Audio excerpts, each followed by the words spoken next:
BJP की दूसरी सूची से पहले पार्टी में मचा घमासान। जहां कम वोट से हारी वहीं सबसे ज्यादा उम्मीदवार। पार्टी ने एमपी में टिकट देने के लिए सभी नियमों में दी ढील।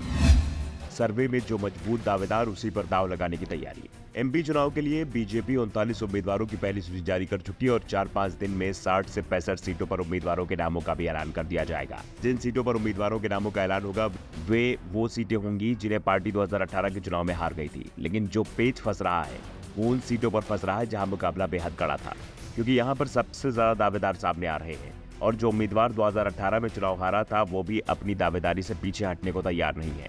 सबसे मुश्किल बीजेपी को सबसे कम वोटों से हारी सीट पर हो रही है और इसमें पहला नाम ज्योतिरादित्य सिंधिया के गढ़ ग्वालियर का है। ग्वालियर दक्षिण से बीजेपी उम्मीदवार नारायण सिंह कुशवाहा मात्र 121 वोटों से चुनाव हार गए थे। कुशवाहा 3 बार इसी सीट से चुनाव जीत चुके हैं। शिवराज सरकार में मंत्री भी रह चुके हैं। ऐसे में उनकी दावेदारी को मजबूत माना जा रहा था, लेकिन बीजेपी के दूसरे नेताओं ने कुशवाहा के समीकरणों को पूरी तरह से बिगाड़ दिया है, क्योंकि ग्वालियर में बीजेपी के दूसरे दिग्गज नेताओं को इस बात का एहसास है कि यही एक सीट ऐसी है जहां सिंधिया की पसंद नहीं चलेगी। ग्वालियर की बची 5 सीटों पर सिंधिया की पसंद का उम्मीदवार उतारा जाएगा। इसलिए ग्वालियर में बीजेपी के सभी दिग्गज नेताओं ने इसी सीट पर अपना दावा ठोक रखा है।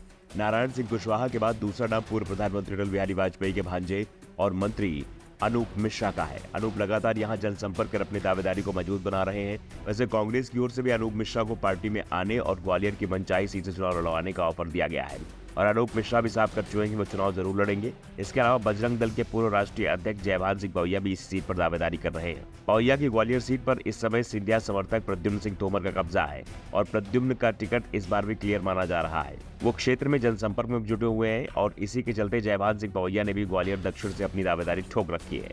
लिस्ट में तीसरा नाम ग्वालियर की पूर्व मेयर समीक्षा गुप्ता का है।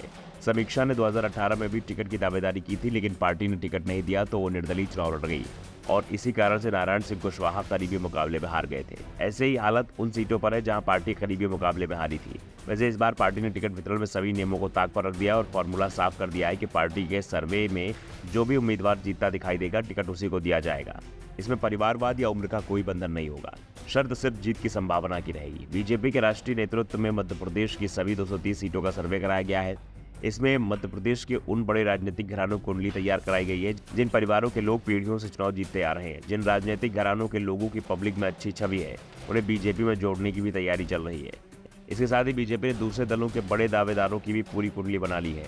उनके बड़े समर्थकों की जानकारी भी जुटाई जा रही है। रणनीति साफ है कि चुनाव के समय अगर पार्टी का टिकट नहीं मिलता तो उनके समर्थकों को बीजेपी के साथ लाया जा सके। 2018 के विधानसभा चुनाव में बीजेपी को 121 सीटों पर हार का मुंह देखना पड़ा था। बीजेपी को 109 और कांग्रेस को 114 सीटें मिली थी, लेकिन साल 2020 में ज्योतिरादित्य सिंधिया के साथ 22 विधायकों के कांग्रेस छोड़कर बीजेपी में शामिल होने से कमलनाथ की सरकार गिर गई थी। उसके बाद से 28 सीटों पर उपचुनाव हो चुके हैं, जिनमें से 19 सीटों पर बीजेपी और 9 सीटों पर कांग्रेस के विधायक चुने गए थे। Bureau report, the Dhakad news.